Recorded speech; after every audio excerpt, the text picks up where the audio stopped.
जय हिंद। आज का हमारा मेन टॉपिक रहेगा छंद। छंद बहुत ज़्यादा महत्वपूर्ण है, हर एग्जाम में पूछे जाते हैं। अगर हम छंद की बात करें तो छंद का सर्वप्रथम उल्लेख मिलता है हमें ऋग्वेद से। ध्यान रखिएगा कौन से वेद से, ये कई बार एग्जाम में पूछा गया है कि छंद का उल्लेख सर्वप्रथम कौन से वेद में मिलता है, तो याद रखिएगा ऋग्वेद में। छंद क्या है? एक छंद एक जो धातु है असन प्रत्यय से मिलकर बना है। ठीक, छंद धातु में असन प्रत्यय लगने से बना है क्या? छंद। छंद, ठीक है, ये याद रखिएगा। छंद में रह है यहाँ पर, ये कुछ खास नहीं है, लेकिन खास क्या है? इसका अर्थ, जो अर्थ होता है इसका प्रश्न करना। ठीक, अगर बात करें छंद के बारे में, छंद के आचार्य कौन थे? ठीक है, पिंगल ऋषि, आचार्य पिंगल, इसको पिंगल शास्त्र भी कहा जाता है। ठीक है, यहाँ से एक प्रश्न बहुत महत्वपूर्ण बन जाता है कि लौकिक संस्कृत के छंदों के जन्मदाता कौन है? तो याद रखिएगा, भूल नहीं जाना, ये बहुत महत्वपूर्ण है। वाल्मीकि, कभी यहाँ आप पिंगल शास्त्र या पिंगल ऋषि कोई सा कराएं तो याद रखिएगा लौकिक संस्कृत के छंदों का जन्मदाता कौन है? वाल्मीकि जी। यहाँ पर हिंदी साहित्य में छंद शास्त्र की दृष्टि से, जो छंद शास्त्र हैं इनके दृष्टि से जो प्रथम कृति है वो है छंदमाला। याद रखिएगा कौन सी है? छंदमाला। देखो हम स्टार्टिंग से तो पढ़ ही रहे हैं, आप अगर कोई चीज़ है वो नोट डाउन करते चलिएगा। अगर आपको इसके नोट चाहिए तो मैं टेलीग्राम पर ये आपको भेज दूंगा, वहाँ पर चैनल है बिल्कुल सेम इसी नाम से। तो गाइज सबसे मेन चीज़ है कि आपको चीज़ों को समझना इस तरह नहीं, मैं बिल्कुल स्टार्टिंग से पॉइंट टू पॉइंट चीज़ों को करा रहा हूँ ताकि आपकी समझ में आ जाए। एक भी चीज़ हमें नहीं छोड़नी है। अब तक के यूपी हुआ, टीचर के जितने एग्ज़ाम हुए उसमें से ही सारे प्रश्न मैंने इसमें रखे हुए हैं, तो आपको ये देखना है बिल्कुल स्टार्टिंग से लास्ट तक। ठीक है, अब हमारा है इससे बाद छंद के अंग। ठीक है, छंद के अंग कितने हैं ये भी बहुत महत्वपूर्ण है समझने के लिए कि आखिर गण क्या होते हैं, यति क्या होती है, तुक क्या होते हैं, लघु मात्रा, दीर्घ मात्रा, वर्ण मात्रा, चरण, इन चीज़ों के बारे में हम विस्तार से थोड़ा थोड़ा पढ़ेंगे। नंबर 1 है इसमें पाद, चरण या पद। ठीक है, ये क्या होते हैं? ये अगर कुल मिलाकर मैं आपको बता दूं कि छंद में 4 चरण होते हैं। पहले और तीसरा चरण कहलाता है विषम चरण और दूसरा और चौथा कहलाता है सम चरण। ये आपको ध्यान में रखना है बस, और कुछ ध्यान में नहीं रखना कि चरण, पद या पाद क्या होते हैं। सिर्फ 4, पहला तीसरा विषम और दूसरा चौथा सम। ये हम आगे को जब एग्जाम्पल करेंगे वहाँ पर आप पूर्णतः समझ लेंगे। इसके बाद वर्ण और मात्रा दोनों को एक बार समझ लेते हैं जिससे पूरा यहाँ क्लियर हो जाए आपका वर्ण और मात्रा। ठीक है, वर्ण की अगर मैं बात करूँ तो वर्ण 2 प्रकार के होते हैं, ह्रस्व और दीर्घ। तो ह्रस्व में आपके कौन कौन से आ जाते हैं? जो होते हैं ए, ई, औ, हृदय, ये तो होते हैं सिंगल मात्रा वाले, जिनका निशान होता है सिंगल मात्रा का। ठीक है, सिंगल मात्रा, जैसे इस तरह डंडा खींच दिया। जब हम दोहा करेंगे, चौपाई करेंगे, छंद वगैरह जो इसमें आएंगे वो सारी चीज़ें मात्राओं से ही जानी जाएंगी। छंद मात्राओं से ही जाना जाएगा, ये आपको ध्यान में रखना है।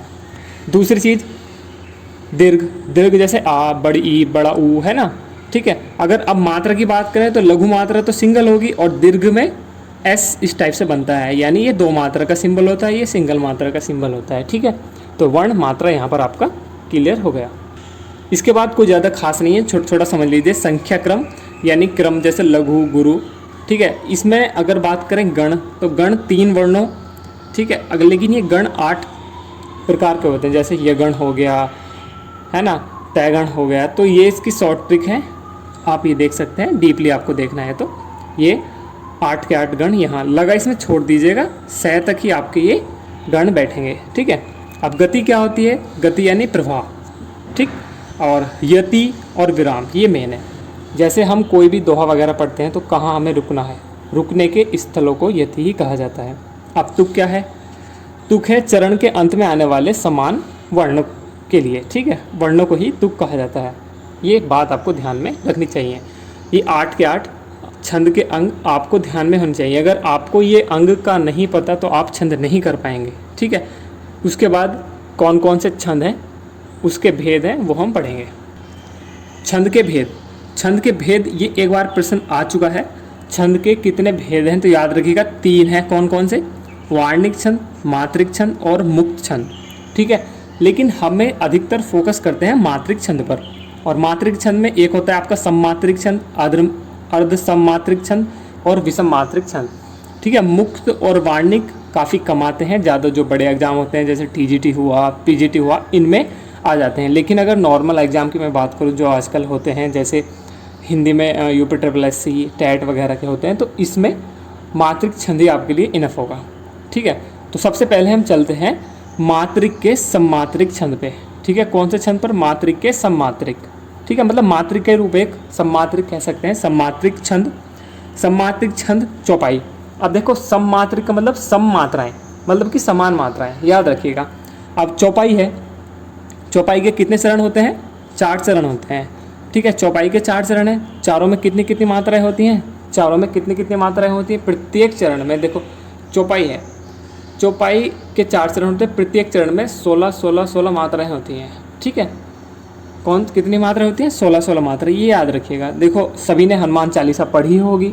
ठीक है, अब मात्रा में लगाना यहाँ से आप बिल्कुल क्लियर सीख सकते हैं। इससे इस चौपाई से आप सारी मात्रा लगानी सीख सकते हैं और इससे ही पता चल जाता है कि जो हमारे सामने छंद दिया हुआ है वह कौन सा है। ठीक है, मान लीजिए आपके सामने ये हनुमान चालीसा लिखी हुई आई और आपसे पूछ लिया गया कि यह कौन सा छंद है। हम कैसे पता करेंगे? मात्राओं के द्वारा पता करेंगे। ठीक है, मात्राएं देखिए, अभी मैंने ऊपर आपको बताया था वर्ण और मात्रा। ठीक है, उसमें अगर लघु हुआ तो सिंगल, तो देखिए ये जय ये सब है नहीं, ये लघु।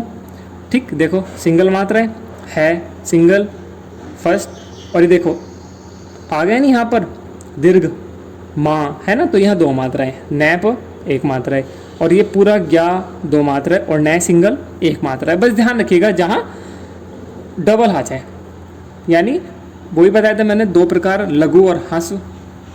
ठीक है, 2 चीज़ बताई थी ना, लघु और ह्रस्व, यही काम आएंगे। वो ह्रस्व जैसे ए ई औ जो सिंगल होते हैं सारे। ठीक है, और जैसे कि कोई बड़ा ऊ की मात्रा वाले हुए तो वो दीर्घ में आ जाते हैं, जैसे बड़ी ई, बड़ा ऊ, औ, है ना, तो उनमें 2 मात्राएं लगती हैं। ये आपको ध्यान में रखना है, सारे डाउट यहीं क्लियर करने हैं। देखो गैप पे छोटा ऊ की मात्रा है तो सिंगल मात्रा है, और ये सिंगल है तो सिंगल। अब देखो ये सा बन गया तो डबल मात्रा आएंगी, और गै रै सिंगल सिंगल। तो गिन लीजिएगा 1 2 3 4 5 6 7 8 9 10 11 12 13 14 15 16। तो कितनी मात्राएं हो जाएंगी इसमें? 16 मात्राएं इसमें हो जाएंगी। दूसरा देखिए, लगा लीजिए जय पे सिंगल सिंगल मात्राएं, इस पे देखो 1 मात्रा, इस पे 2 मात्राएं, इस पे भी 1 आएगी, है ना। ठीक है, और छोटी के ना ती, तो 1 मात्रा है। हु पे देखो छोटी की मात्रा तो 1, लो यानी बड़ा ऊ की मात्रा है, मतलब कि बड़ा ओ की मात्रा है तो 2, और कै पे सिंगल 1। तो देख लीजिए आप आराम से इसको कर देंगे, तो ये भी गिन लीजिए 16 ही बैठेंगी। सेम प्रोसेस इन सब का है। मात्राओं में कोई भी दिक्कत नहीं आनी चाहिए। यहाँ पर आपके डाउट क्लियर हो चुके होंगे कि मात्राएं कैसे लगाई जाती हैं। याद रखिएगा, जैसे मान लीजिए दूध हो गया ये, है ना, तो इसमें दै पे बड़ा ऊ की मात्रा है तो 2 लगेंगे, दै पे छोटा ऊ की होती तो 1 लगती। ठीक, देखो लै पे छोटी की मात्रा है तो सिंगल लगी, है ना, लेकिन लै पे बड़ी की मात्रा होती यहाँ पर तो 2 मात्राएं आती। ये आपको ध्यान में रखना है। ठीक है, ये हो गया आपका चौपाई छंद। अब तो सारे इजी से हो जाएंगे। आपको सिर्फ अब मैंने आगे कोई भी ऐसी चीज़ नहीं लिखवाई कि मात्रा लगानी पड़े, लेकिन मात्रा आपको ध्यान में कैसे आएंगी। अब चौपाई छंद का आपको पता चल गया। इससे अगला छंद हो गया गीतिका सममात्रिक छंद, क्योंकि हम सममात्रिक छंद पढ़ रहे हैं अभी। सममात्रिक छंद ये भी पूछ लेता है कि सममात्रिक छंद निम्न में से कौन सा है, तो याद रखिएगा चौपाई, गीतिका, हरि गीतिका जो मैं बता रहा हूँ। तो इस समय हम चल रहे हैं सममात्रिक छंद को लेकर। तो गीतिका सममात्रिक छंद में 26 मात्राएं होती हैं और 14 और 12 पर यति होती है। मान लीजिए इसी तरह लिखा हुआ है वो, तो उसमें क्या होता है कि 26 मात्राएं होती हैं हर एक चरण में, इसमें 16 होती हैं, और 14 और 12 यानी एक लाइन लिखी गई, यहाँ पर कोमा लग जाता है, तो यहाँ पर 14 मात्राएं और इससे आगे 12 मात्राएं, वो बीच में यति होती है। तो बस याद रखिएगा इतना कि गीतिका सममात्रिक छंद में 26 मात्राएं होती हैं। आपके सामने एग्जाम में इस तरह कोई सा भी एक दोहा या चौपाई, छंद वगैरह, गीतिका कुछ भी आए, आपको सिर्फ क्या करना है, मात्रा लगा के देख लेनी है, उसके हिसाब से आप बाद में लगा देंगे कि इसमें कौन सा छंद है। मात्राओं से ही सब कुछ ज्ञात हो जाएगा। तो इसी तरह सिर्फ ये ध्यान रखना है, गीतिका में प्रत्येक छंद में 26 मात्राएं होती हैं और 14-12 पे यति होती है। इससे थर्ड लाइन भी मत देखिए आप, ठीक है। तो ये होगा आपका गीतिका। उसके बाद है हरि गीतिका, ठीक है। हरि गीतिका सममात्रिक छंद, इसमें बस इतना ध्यान रखना है कि प्रत्येक चरण में 28 मात्राएं होती हैं। देखो हर एक बढ़ता चला जा रहा है, इससे पहले में 26 थी और इसमें कितनी है 28, एक चरण में 28, इसलिए इसको सम मात्रिक छंद कहा गया, यानी सम, एक ही चरण चल रहा है। ठीक है, एक जितने इसमें चरण होते हैं उसी के हिसाब से मात्राएं 28, 16, 12 पे यति होती है। ये होता है आपका हरि गीतिका। ठीक है, और सममात्रिक में ये भी इसमें ज़्यादा नहीं, जैसे चौपाई हो गया, चौपाई के प्रत्येक चरण में 16-16 मात्राएं बता दी।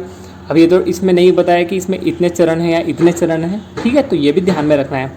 इसके बाद है नेक्स्ट रोला सममात्रिक छंद। देखो 4 है इसमें, मैंने आपको बता दिए, चारों हरि गीतिका हो गया, रोला हो गया, और आपका इसके अलावा कौन सा था, गीतिका और चौपाई। तो चारों के चारों हमारे क्या हो गए, सममात्रिक छंद।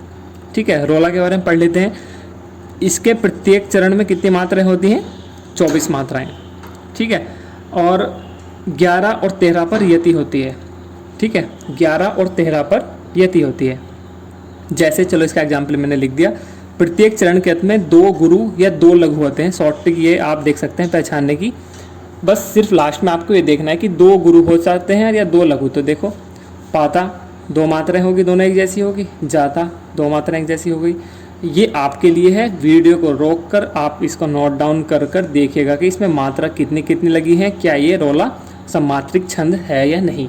इसी तरह एग्जाम में पूछ लेगा, यही लिख देगा और पूछ लेगा आपसे कि इसमें कौन सा छंद है। इसके बाद आ जाता है हमारा अर्ध सममात्रिक छंद। ठीक है, यहाँ से चेंज हो जाता है पार्ट, हमारा नंबर 2 हो जाता है अर्ध सममात्रिक छंद। अब तक हमने नंबर फर्स्ट किया। इसमें सबसे पहले आता है हमारा दोहा। दोहा क्या है, यही पूछ लेगा, अर्ध सममात्रिक छंद है या सममात्रिक छंद है या विषम मात्रिक छंद है, तो ये भी आपको ध्यान में रखना है। तो दोहा है अर्ध सममात्रिक छंद। प्रथम व तृतीय चरण में इसके 13 हैं और दूसरे और चौथे चरण में 11 मात्राएं होती हैं। बस आपको यही ध्यान रखना है, दोहे में यही सबसे मेन चीज़ है। ये क्या है, अर्ध सममात्रिक छंद है। ठीक है, और इस देखो दोहा, चलो आप पूरा कर लीजिए। ये दोहा है, श्री गुरु चरण सरोज रज, निज मन मुकुर सुधारी, बरनऊ रघुवर विमल जस, जो दायक फलचारी। अब इसमें मात्राएं लगाना हमारा काम है। ये अगर आपके सामने दोहा आ गया और ये छंद आ गया, इस टाइम हमें ये नहीं पता कि छंद कौन सा है, हमें इसको पता कैसे चलेगा, तो मात्राओं के द्वारा। तो मात्राएं आप लगा दीजिए। श्री पे 2 मात्राएं, देखो गुरु पे है ना, मैंने मात्रा लगानी शुरू में ही सिखा दी, तो आप मात्रा लगा के देख सकते हैं। इसमें 13, 11, 13, 11, तो आपको पता चल रहा है कि 13, 11 मात्राएं हैं, तो कौन सा छंद हो गया, तो यहाँ पर हो चुका है आपका दोहा। ठीक है, अब जस्ट इसका अपोजिट देखो, यहाँ से एक और क्वेश्चन आपका पक्का हो गया है, सोरठा। सोरठा दोहे का उल्टा होता है, मतलब कि इसमें ये लाइन इधर आ जाएगी, ये लाइन इधर आ जाएगी, मतलब ये उठा के मत रख देना आप। पहले और तीसरे चरण में तो 11 होती हैं, इसका उल्टा करना है आपको। पहले तीसरे में 11 हो जाएंगी और दूसरे चौथे में 13 हो जाएंगी, वही हो जाएगा आपका सोरठा। आपके सामने छंद आ गया, आपने मात्राएं लगाई तो आपको पता चल जाएगा। ठीक है, ये कोमा इसमें आपको मिलेगा, तो ये आप इससे अच्छे से ज्ञात कर सकते हैं। ठीक है, ये यति, जब यति होती है बीच में रुकने का स्थान होता है, वो चीज़ से भी आप कर सकते हैं। इसके बाद है बरवे। देखो इसमें क्या है, इसमें विषम चरण में 12 और सम 7 मात्राएं होती हैं। ठीक है, अगर बरवे की बात करें तो एक क्वेश्चन यहाँ से ये बना था एक बार कि अवधि का जो निजी छंद है वो कौन सा है, तो याद रखिएगा बरवे अवधि का निजी छंद है। ठीक, इसमें सिर्फ ये याद रखना है आपको बरवे के बारे में, अर्ध सममात्रिक छंद के साथ साथ इसके विषम चरण में तो 12 मात्राएं होती है और सम में 7 होती हैं। जैसे वाम अंग शिव शोभित शिवा उदार, तो इसमें शुरू वाले में तो 12 और लास्ट वाले में 7, तो वही 12 7, ये ध्यान रखना है, यानी टोटल 19 मात्राएं। बरवे आप आराम से कर लोगे, सिर्फ इतना पता होना जरूरी है आपको कि किस में कितनी मात्राएं होती हैं, उससे ही आप अंदाज़ा लगा देंगे कि यह कौन सा चरण है। इसके बाद हम आते हैं विषम मात्रिक छंद पर। विषम मात्रिक छंद यानी इसका तीसरा प्रकार। ठीक है, अब तक हमने पढ़ा सममात्रिक, अर्ध सममात्रिक और विषम मात्रिक छंद। तीनों के तीनों महत्वपूर्ण हैं, 2 मैंने बता दिया, अब तीसरे के बारे में पढ़ने जा रहे हैं। इसमें नंबर 1 है कुंडलियाँ। ठीक है, ये क्या है, बहुत महत्वपूर्ण है। इसमें क्या होता है, प्रत्येक चरण 24 मात्राओं का, 6 चरण इसमें होते हैं, 2 चरण शुरू के 2 चरण दोहे के और 4 चरण बाद के रोला के, बस बात खत्म। यही आपको समझ में आ गया होगा, और रोला दोहा ऊपर आपने अच्छी तरह कवर कर लिया होगा। ठीक, यही इसमें मेन है। दोहा व रोले का क्रम मिलाने पर कौन सा छंद बनता है, एग्जाम में पूछा गया है। तो कुंडलिया। ये भी पूछा गया कि प्रथम व अंतिम शब्द एक सा होता है कौन से छंद का, तो कुंडलिया। ठीक, अब एक और है इसमें, नंबर 2 है छप्य। ये छप्पर लिखा हुआ छप्य, छप्य। ठीक, और ये विषम मात्रिक छंद चल रहे हैं छप्य। ठीक है, तो छप्य क्या है, छप्पे देख लीजिए, एक इसमें रोला प्लस उल्लासा हो जाता है, बस इतना ध्यान रखिए। यही पूछा गया एग्जाम में, इसमें कुछ नहीं पूछा गया है। एक बार मैंने प्रश्न देखा है यूपी SSS में, रोला प्लस उल्लासा, ठीक है, कौन सा छंद है। ठीक है, तो आप याद रखना छप्य छंद है। 15 + 13 मात्राओं का वर्णन इसमें टोटल दिया हुआ 28 का, बस इतना ध्यान रखना है आपको। ठीक है, तो ये हो गया आपका कंप्लीट विषम मात्रिक छंद। जो मेन है सभी को पता है, चौपाई, रोला, सोठा, दोहा, इन्हीं अगर आप अच्छे से कर लें एग्जाम में, यही ज़्यादा पूछे जाते हैं। और बाकी सब चीज़ें मैं आपको कवर करा रहा हूँ, तो कोई चीज़ आपको नहीं छोड़नी है। यहाँ पर मैंने आपको छंदों के भेद बताए थे, तो इसमें हमने तीनों छंद ये कंप्लीट नहीं करे। इसमें सिर्फ अभी हम मात्रिक लेके चले थे, मात्रिक के सम, अर्धमात्रिक और विषम मात्रिक। मात्रिक छंद कंप्लीट हो गया, मुक्त का कोई यूज नहीं करना। अब हम चलते हैं वार्णिक छंद की ओर। सिर्फ वार्णिक के आपको नाम याद रखने हैं, ज़्यादा डीपली नहीं जाना है।